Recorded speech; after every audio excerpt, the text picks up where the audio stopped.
Bonjour Nico, Monsieur Garnier. Vous vous souvenez, on a notre cours particulier, Ah oui, vous savez, oui, c'est vrai, oui, ben, viens t'installer le là. cours de religion là. Oui, viens t'installer. Ça va, vous allez bien? Vous avez l'air pas dans votre assiette là aujourd'hui. Ah ben écoute, je n'ai pas bien dormi, hein. J'ai pas dormi de la nuit d'ailleurs même. Hein. J'ai fait une rencontre hier qui m'a bouleversé. Alors, si tout est chamboulé dans ma tête, j'ai malgré tout l'impression d'y voir plus clair. Sur l'histoire, sur Dieu, sur la vie, c'est comme si, tout d'un coup, j'avais trouvé l'interrupteur d'une lampe. Ah ben ça va pouvoir m'aider, hein, parce que la vérité, moi je suis perdu dans ce cours. J'avoue, je suis dans le noir total. Donc si vous pouvez m'aider... Mais vous parlez d'une rencontre. Ça veut dire que vous avez rencontré quelqu'un d'encore plus calé que vous? Comment c'est possible ça? Eh oui, beaucoup plus calé, comme tu le dis. En fait, c'est un grand professeur, un enseignant qui fait des conférences ces derniers temps, et je n'ai encore jamais osé aller lui parler en public, parce que, pour tout te dire, mes collègues ne l'apprécient pas beaucoup. Hein. Ils disent beaucoup de choses sur lui, ils le traitent de tous les noms, ils pensent qu'il raconte des histoires. Du coup, je me suis permis d'aller le voir un soir en rentrant du boulot. Tu comprends, je faisais attention à ma réputation. Hein. Ah bah oui, quelqu'un de votre calibre, en même temps, vous pesez dans le milieu, quoi. Faut pas faire n'importe quoi, parce que vous êtes un des plus grands professeurs que j'ai jamais eu, moi, en plus. Vous écrivez des bouquins sur la foi, Dieu, la religion, tout ça, c'est de vous, tout ça. C'est impressionnant, quoi. En fait, vous êtes une référence, quoi, dans ce milieu, dans le monde, carrément. C'est la classe. Pardon, c'est un honneur. C'est gentil, mais pour tout te dire, en parlant avec cet homme, je me suis senti ignorant. C'était lui le prof, c'est lui qui m'enseignait, en fait. C'est vrai parce qu'il est connu pour faire de grands et beaux discours, mais il avait quelque chose de plus. C'était difficile à percevoir au début, j'avais du mal à mettre le doigt dessus. Beaucoup d'ailleurs disent qu'il enseigne, mais il guérit aussi des gens. Et il y en a même qui disent que c'est peut-être plus qu'un homme. Alors je ne m'attendais pas à ce qu'il me réponde de cette manière à mes questions, mais je suis tellement familier avec la religion. Il m'a fait voir des choses autrement, d'une nouvelle façon. Il m'a ouvert les yeux, mais j'ai mis du temps à le comprendre. Un peu comme toi qui luttes avec ton cours là. Je n'étais pas du tout sur la même longueur d'onde. J'avais l'impression qu'il me parlait dans une autre langue, tu vois ce que je veux dire? Ah ouais, il y avait un problème de com, quoi, entre vous, quand vous vous parliez, il y avait de la friture sur la ligne. Si je me rappelle mon cours de latin, un quiproquo. Quiproquo. Ouais. Mais c'est exactement ça. Il me parlait avec beaucoup d'images, et moi je prenais tout mot pour mot, et de façon très terre à terre. Pourtant c'était très pédagogique ce qu'il faisait. C'était censé m'aider, mais j'étais concentré sur ma façon de voir les choses, je n'ai rien compris. J'ai dit des bêtises si tu m'avais entendu. Mais bon, je voulais savoir comment vivre une vie qui en vaille la peine, une vie juste, une vie qui a du sens avec Dieu. Il m'a répondu du tac au tac. Et tu sais ce qu'il m'a dit? Il m'a dit le plus important dans la vie, c'est de naître de nouveau. Naître de nouveau. Oula, mais c'est perché ça, c'est quoi ça? Ça veut dire quoi? Parce que si je me rappelle mes cours de SVT, c'est pas possible de re-rentrer dans le ventre de sa mère, enfin c'est absurde. Eh bien, c'est exactement ce que je lui ai dit. Tu vois, tu réagis comme moi. J'ai directement pensé à une naissance physique, alors que lui, il utilisait cette image pour me parler d'une autre naissance. La nouvelle naissance, c'est comme un nouveau départ avec Dieu. C'est une nouvelle vie qui commence parce qu'on est éveillé à une nouvelle réalité. C'est comme s'il y avait un nouvel éclairage en fait. Et quand on a la tête dans le guidon, c'est difficile de s'en rendre compte. C'est pour ça qu'il m'a dit que c'était Dieu qui faisait qu'en sorte on naisse de nouveau. Oh, oh là là, ah ouais.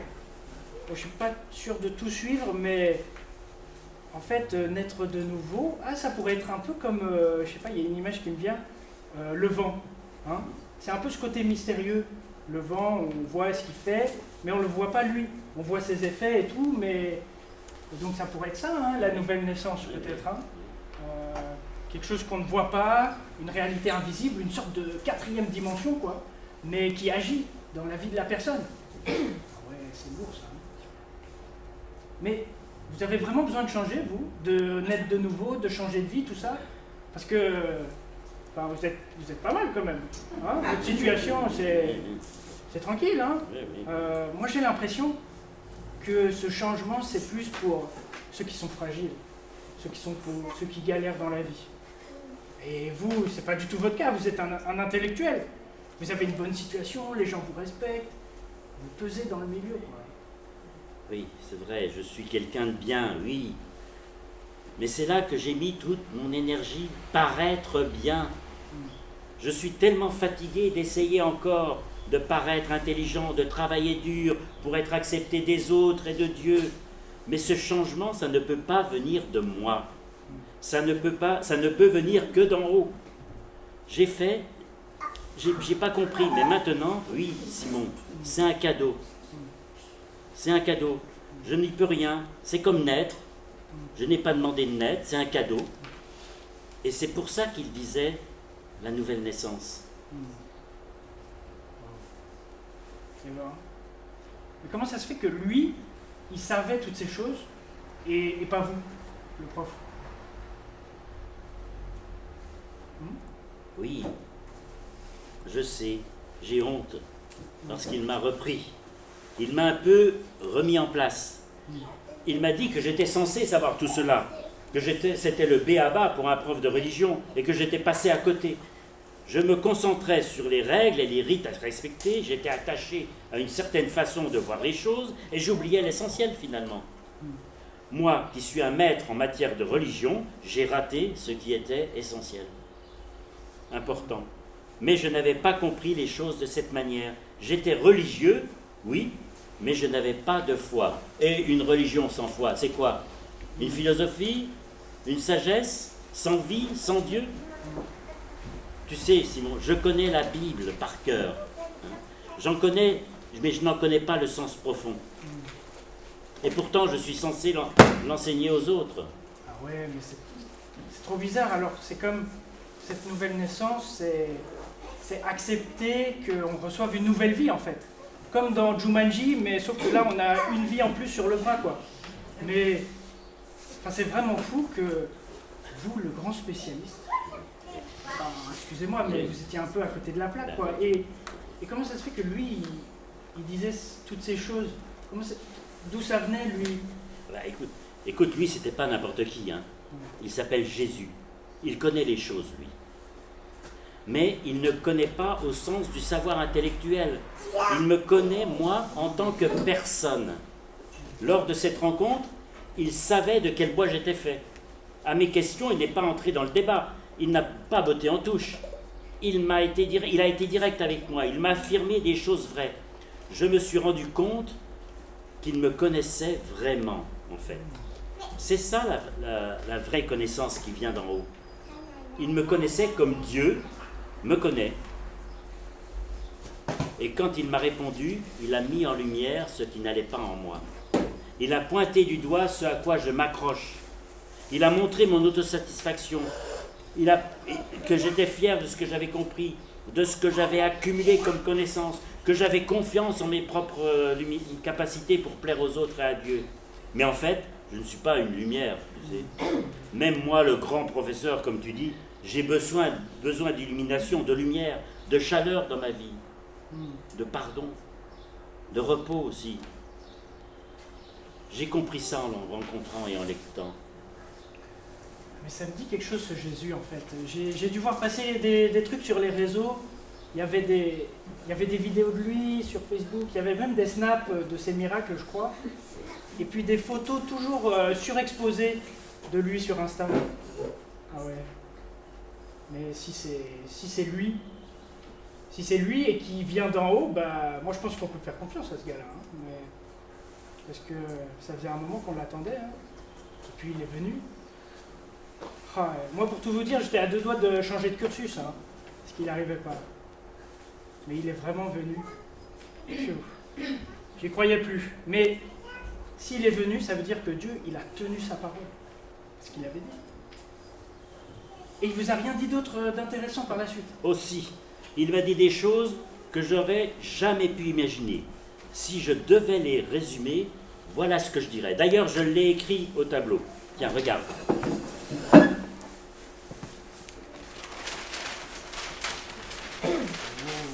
Car Dieu a tellement aimé le monde qu'il a donné son Fils unique afin que toute personne qui croit en lui ne périsse point, mais qu'elle ait la vie éternelle.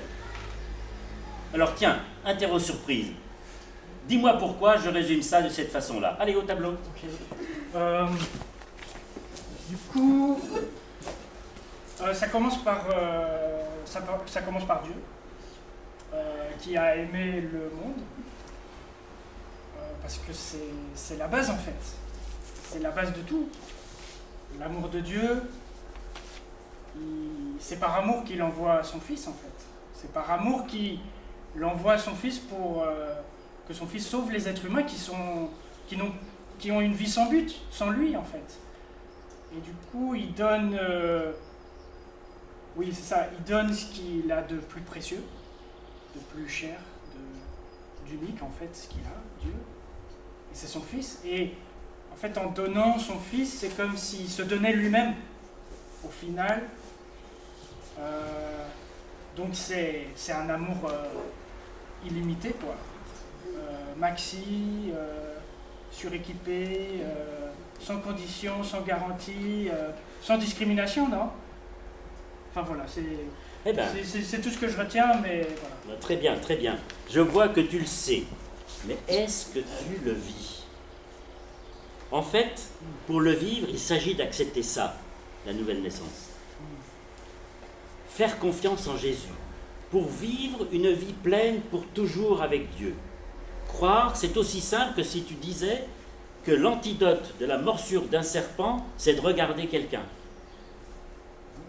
Voilà, tu es mordu par un serpent, tu es mordu, tu regardes à Jésus. Pas Jésus, le prof, hein, pas le sage, mais Jésus, celui qui vient te tirer de ton enfermement, de celui qui te plombe, de ce qui te pèse, de ce que tu traînes, une personne qui te libère, un sauveur, celui qui prend la morsure du serpent à ta place. Ah ouais, mais ça a des implications de ouf, ça, en fait. Hein. Ça change la manière de voir la vie, les autres, Dieu, tout ça, quoi. Puis, ça voudrait aussi dire que... Enfin, la religion, c'est plus un choix entre différentes religions dans un supermarché, c'est juste accepter cette phrase. Et faire confiance après. Ça voudrait dire aussi se laisser éclairer par la lumière de Dieu, hein, comme vous êtes fait illuminer là. Et ça demande d'être vulnérable quand même. Parce que il peut mettre le doigt sur des zones d'ombre. On nous voit comme on est, et il faut pouvoir accepter d'être vu comme on est réellement en fait. Et c'est comme s'il y a un grand spot, un projecteur de Jésus venait sur nous, quoi, et il illumine tout, comment on pense, comment on agit, et on est un petit peu comme des petites lumières, là, des petits bâtons fluorescents fluo là, qui se baladent partout. Eh oui, c'est ça, bon, ça. C'est ça, crois-moi, je ne vais plus enseigner les choses de la même manière, je vais faire comme lui. C'est bien beau de le savoir et la connaissance, mais j'ai besoin d'un renouveau, d'un nouveau souffle. C'est ce qu'il m'a apporté. Il m'a vraiment éclairé. J'ai rencontré une personne lumineuse, comme on dit, une lumière si belle dans ce monde de ténèbres. Et on aime bien finalement rester caché dans les ténèbres. Oh, ça me fait penser, je vois l'heure qui passe, il faut que j'y aille. Il y a des profs qui accusent Jésus encore de raconter des histoires dangereuses et ils veulent lui faire un procès. Je vais aller le défendre. Tu veux venir avec moi? Il faut que tu le vois de tes propres yeux. Il faut que tu le rencontres. Et tu verras, quand tu l'auras vu, crois-moi, tu auras aussi envie de le défendre. Allez, viens, on y va. Ok.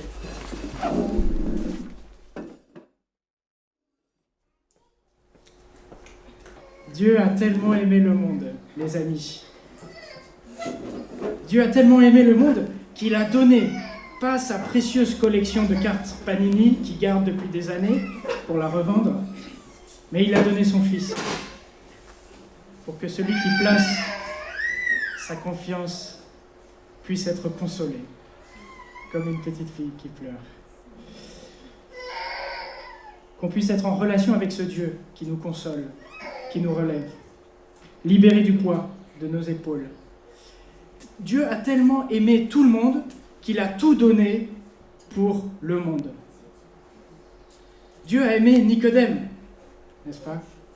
Nico, pour les intimes, l'intello, le juif, le pharisien, qui n'était pas à la rue, qui n'était pas pauvre, qui n'avait pas besoin de croire. Il n'en avait pas besoin. C'était un homme aisé, intègre, ouvert d'esprit, équilibré, un mec bien. C'est pas la personne en manque. Pourtant, lui aussi avait besoin d'une vie qui avait du sens. Tous ont besoin de cette vie. Et Nico, on le voit, il connaît des choses sur Dieu. C'est ce qu'on a voulu montrer là, avec les bouquins et la conversation. Il connaît des choses sur Dieu, mais il lui manque de connaître Dieu. Il n'y a pas encore la distance qui s'est faite entre sa tête et son cœur. Il savait des choses là, c'était pas redescendu ici dans le cœur. Et Nico sait qu'il y a quelque chose qui ne va pas. Il est en recherche et il va lui-même voir Jésus la nuit, vers celui, le seul qui peut lui répondre, qui peut répondre à toutes ces questions. Ce Jésus de Nazareth, qui est bien plus qu'un simple homme. Et au contact de Jésus, ses yeux s'ouvrent. Pouf, il a compris. Il a compris quelque chose. Ce ne sont pas ses efforts, sa confiance dans son boulot, même on peut imaginer ses relations, sa famille. C'est pas ça qui peut lui apporter le sens qu'il recherche dans sa vie. Ce n'est pas ce qu'on fait, les efforts qu'on met en place, ce n'est pas ce qu'on a, ce à quoi je me raccroche dans cette vie, qui peut nous apporter du sens dans notre vie, à ma vie. On est parfois vite satisfait de ce qu'on a, de ce qu'on est. Je suis pas si mal finalement. J'ai pas besoin. Mais comme chez le dentiste, je sais pas si ça vous est déjà arrivé, mais moi si, on se brosse les dents à max juste avant pour espérer qu'il va pas voir tout ce qui va pas. Mais malgré tous nos efforts de nous brosser juste avant, le dentiste il voit bien nos plaques, nos caries, notre tartre qui s'est accumulé. Et il n'y a que le dentiste qui a tout cet équipement pour l'enlever. On peut faire un bon travail pour se convaincre que tout va bien dans notre vie, qu'on a besoin de rien. Mais le repos vient du fait de comprendre et de vivre cette phrase, cette phrase-là. C'est comme ça qu'on a le repos. Dieu a tellement aimé le monde. Tellement, comme un océan. Il y en a pour tout le monde. C'est une image que j'aime beaucoup pour parler de l'amour de Dieu. C'est qu'il y en a plein. Il y a plein d'eau. Il y a plein d'amour pour tout le monde. C'est illimité. On peut aussi imaginer le grand fleuve Amazon qui vient pour arroser une petite marguerite. C'est moi, c'est toi, cette petite marguerite. C'est chacun d'entre nous. Un grand fleuve, un grand océan qui vient nous rafraîchir. Ce n'est pas le faire, ce n'est pas le savoir, c'est ce contact avec cet océan, c'est ce contact avec Jésus, cette relation qui permet ce nouveau départ. Un nouveau départ, c'est ce que Jésus propose, comme sur une calculatrice. Vous avez la touche C, vous appuyez, clear, ça efface tout. Le C de la calculatrice, C comme changement. Changer de vie, c'est possible avec Jésus. C'est possible de changer de vie. Dans cette société, je pense que c'est très dur de changer de vie. Il y aura toujours des traces quelque part, encore plus sur Internet.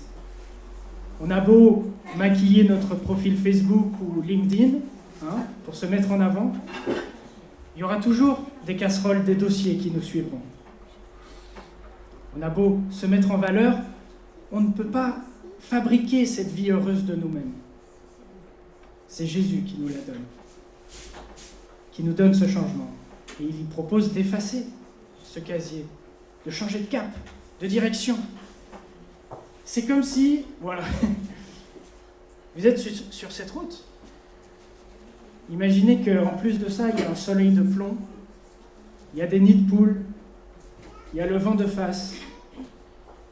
Et à un moment donné, vous allez rencontrer un mur, une grosse pierre. À quoi bon continuer? Vous sentez que vous vous éloignez de l'essentiel, d'une personne peut-être.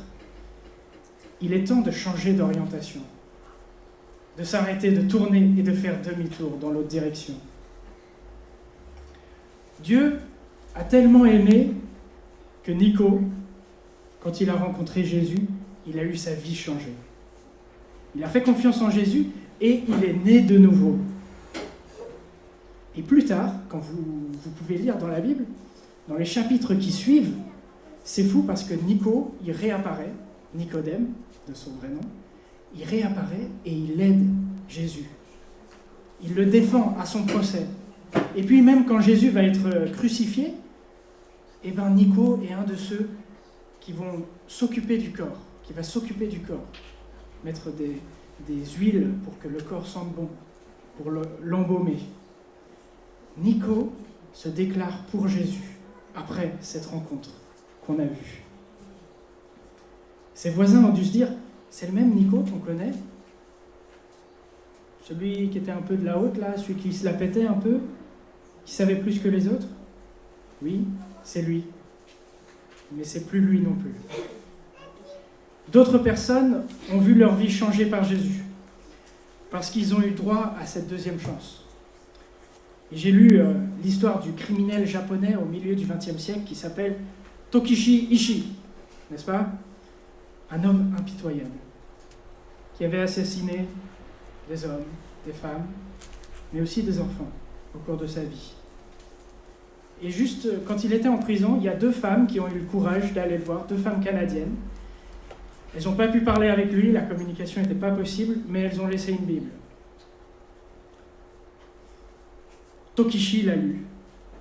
Et l'histoire de ce Jésus qui meurt sur une croix l'a transformé, l'a fait changer. Et lorsque son geôlier, son bourreau est venu le sortir de prison, c'était pas le même Tokishi. C'était pas ce meurtrier au regard de haine. C'était un mec avec le visage rayonnant, avec un nouveau sourire. Ou c'est comme cet homme du VIe siècle, en Afrique du Nord, qui vivait une vie... enfin voilà, il avait plein de conquêtes amoureuses, une vie de libertinage. Il vivait dans le luxe, et il a pris un mur sur cette route. Et à ce moment-là, il s'est senti comme appelé à lire la Bible. Il a entendu cette voix même qui dit « Prends et lis ». Et il a lu. Et il le raconte après, il dit qu'une lumière de sérénité s'était infiltrée dans mon cœur. Toutes les ténèbres du doute s'évanouissaient. Cet homme, c'est devenu l'un des plus grands théologiens, comme on dit, ou spécialistes de la Bible, un des plus grands de tous les temps, Augustin, ou Saint Augustin, si vous connaissez. Dieu a tellement aimé le monde qu'il nous offre ce changement. Est-ce qu'on se rend compte de ça? Est-ce qu'on est satisfait de ce qu'on est, de ce qu'on a, de ce qu'on fait? Est-ce que comme Nico, je vais faire le pas de venir voir Jésus, de lui poser toutes ces questions qui me taraudent? On en a des questions. Nico l'a fait, comme s'il était poussé par cette phrase, car Dieu a tellement aimé le monde. Dieu a tellement aimé tout le monde. Tous sont invités. Comme Nico, l'intello, à la vie ordonnée et respectée. Comme Samantha, pour ceux qui se rappellent, la femme exclue à la vie brisée. Comme Zach, qu'on a vu aussi avec Joseph, un spectateur de mauvaise réputation, que personne n'aime. Tous sont invités à venir vers Jésus, le Fils de Dieu, à venir vivre ce changement d'orientation, comme sur cette flèche.